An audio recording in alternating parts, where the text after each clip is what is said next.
இன்னைக்கு லஞ்சுக்கு சிம்பிளான மெனு தான் பண்ணியிருந்தேன். என்ன பண்ணியிருந்தேன்னு பார்க்கலாமா? கொண்டக்கடலை போட்டு காரக்குழம்பு வச்சுருந்தேன். முட்டை பொடி மாஸ் பண்ணியிருந்தேன். ஸோ முட்டை பொடி மாஸ் பண்ண வீடியோ நான் எடுக்க மிஸ் பண்ணிட்டேன். ஸோ காரக்குழம்பு பண்ணது மட்டும் நான் எப்படி பண்ணியிருந்தேன்னு பார்க்கலாமா?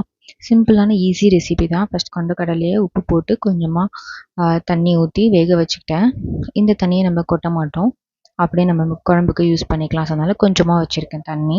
தென் கத்திரிக்காவை நல்லா உங்களுக்கு விருப்பமான இதில் கட் பண்ணிக்கலாம். நான் இந்த மாதிரி கட் பண்ணிக்கிட்டேன். கட் பண்ணி தண்ணியில் போட்டு வச்சுக்கணும். அது கொஞ்சம் கருத்துரும்.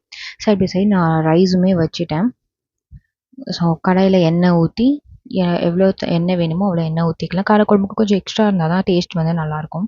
தென் கடுகு போட்டுட்டு இதுக்கு சோம்பு போடலாம். தேங்காய் அரைச்சும் இதில் ஊற்றலாம். இன்கேஸ் தேங்காய் அரைச்சி ஊற்றலாம், இப்படி கூட நீங்கள் பண்ணிக்கலாம். தென் பூண்டு போட்டுட்டு வெங்காயம் போட்டு நல்லா ஃப்ரை பண்ணணும்.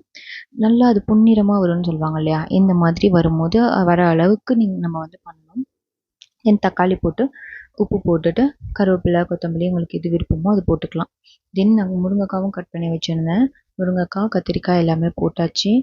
போட்டு நல்லா ஃப்ரை பண்ணிக்க வேண்டியது தான். இதில் குழம்பு மிளகாத்தூள் மட்டும் யூஸ் பண்ணாவே போதும். சில பேர் தனியாத்தூள் யூஸ் பண்ணுவாங்க. இதில் எல்லாமே இருக்குது அப்படிங்கிறதுனால வெறும் குழம்பு மிளகாத்தூள் மட்டும் யூஸ் பண்ணிக்கிறேன். இதுக்கு வேறு எதுவுமே தேவைப்படாது. இதையும் போட்டு கருக விடாமல் லைட்டாக ஃப்ரை பண்ணிவிட்டு உடனே வந்து நம்ம தண்ணி ஊற்றிடணும். நான் வந்து கொண்டக்கடலை வேக வச்சு அதை ரெடி பண்ணிட்டேன். ஸோ அதனால் கொண்டக்கடலை போட்டுட்டு தண்ணியும் வந்து அதில் இருக்க தண்ணியே போதுமானதாக இருந்தது, அதையும் ஊற்றிட்டேன். இது கூட வெந்ததுக்கு அப்புறம் இது கொஞ்சம் காய்கறி வேகிறதுக்கு இந்த தண்ணியே போதும்.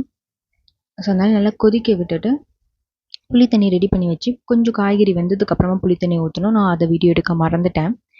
நீங்கள் பண்ணும்போது அதை சேர்த்துக்கோங்க. ஸோ அவ்வளோதான், ரெடி பண்ணிட்டேன். பொடி மாஸும் பண்ணிட்டேன். ஸோ இப்படி தான் என்னோடய லன்ச் பிளேட் வந்து இருந்தது. இந்த வீடியோ பிடிச்சிருந்தா சப்ஸ்கிரைப் பண்ணுங்கள், லைக் பண்ணுங்கள். தேங்க்யூ.